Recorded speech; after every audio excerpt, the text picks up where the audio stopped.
In ancient societies, life wasn't about constant productivity. Hunters didn't hunt all year round, farmers didn't harvest every day. They lived in seasons.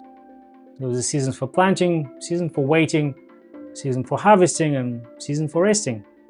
The ancient peoples lived through the natural cycles of life, and that allowed them to thrive without getting burnout. But today, you and I are expected to be on all the time, juggling between different priorities: your family, career, personal goals, health, all without taking a break. And this is exhausting and unrealistic. There is a different way of achieving that balance, and in this video I'll share with you how. Welcome back. My name is Jay Martinov, and on this channel we're about thriving as we age, living well, staying active, and enjoying life. We all want success in life, but we're also constantly cautioned not to sacrifice our relationships, health, psychological well-being, because stress can lead to all kinds of negative outcomes, ruining your relationships and getting to burnout and becoming an absent father, boyfriend, or a friend. But here's the problem. The way we think about work-life balance isn't going to get you exceptional results.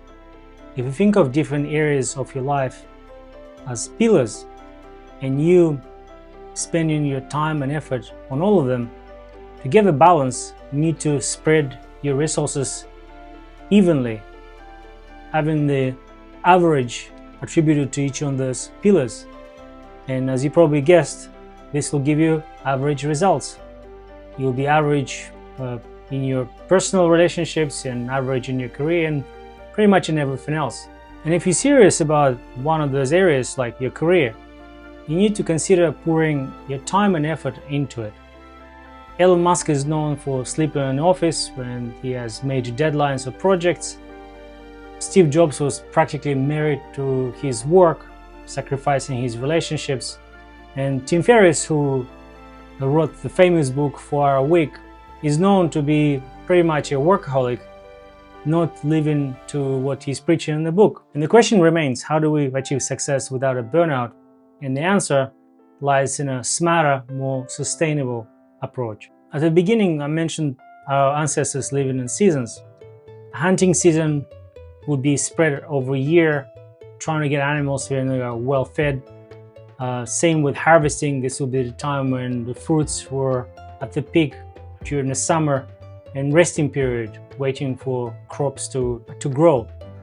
Nomadic tribes would also use this approach to moving cattle from one pasture to another one when certain areas finish growing grass and will be migrating throughout a year to different places. We can apply the same seasonal mindset to our modern life, and I'll talk to you about how, but let me introduce another concept.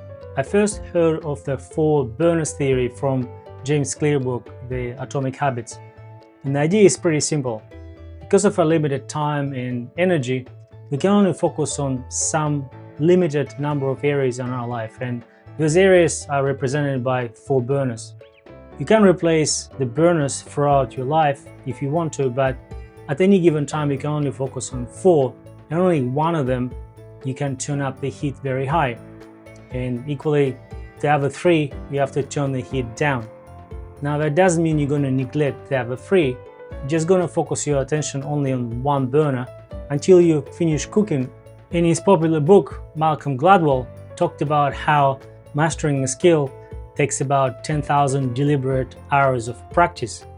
Now if you think about it, if you take all your necessities like sleep and commute and everything else, and if you only work from Monday to Friday, leaving you 12 hours per day, it will equate around 3,000 plus of time you can spend on mastering a skill. Now, if you split those 3,000 hours between 4 burners, it's going to take you about 10 years to master a skill.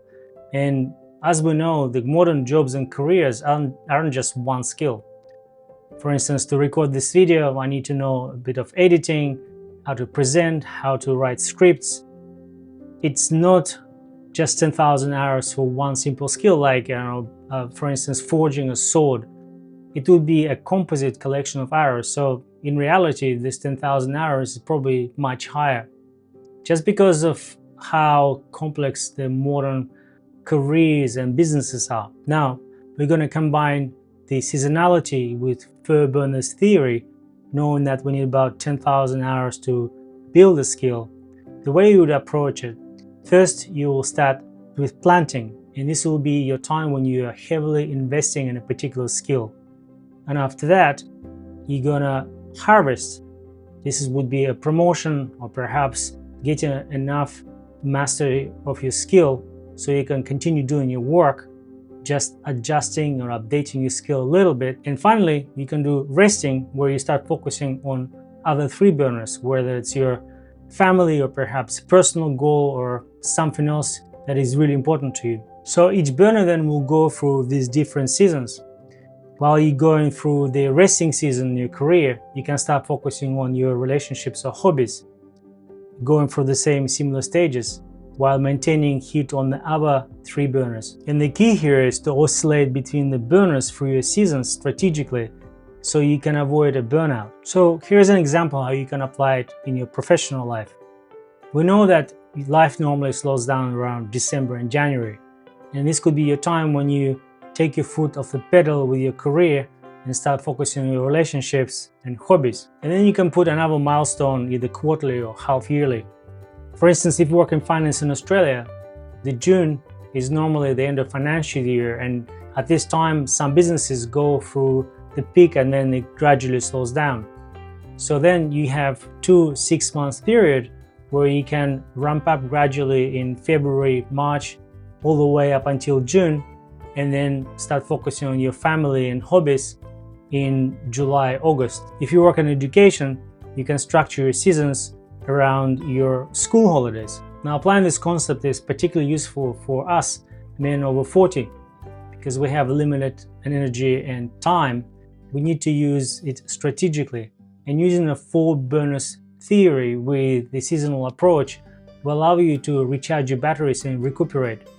So to sum it up, life isn't about balancing everything perfectly at the same time. It's about focusing where it's important to you and going through different seasons, oscillating between those areas of your life. I'm wondering about you. What season are you in right now, and how do you manage priorities? Leave me a comment below. And if you like this video, please subscribe, and I'll see you in the next one.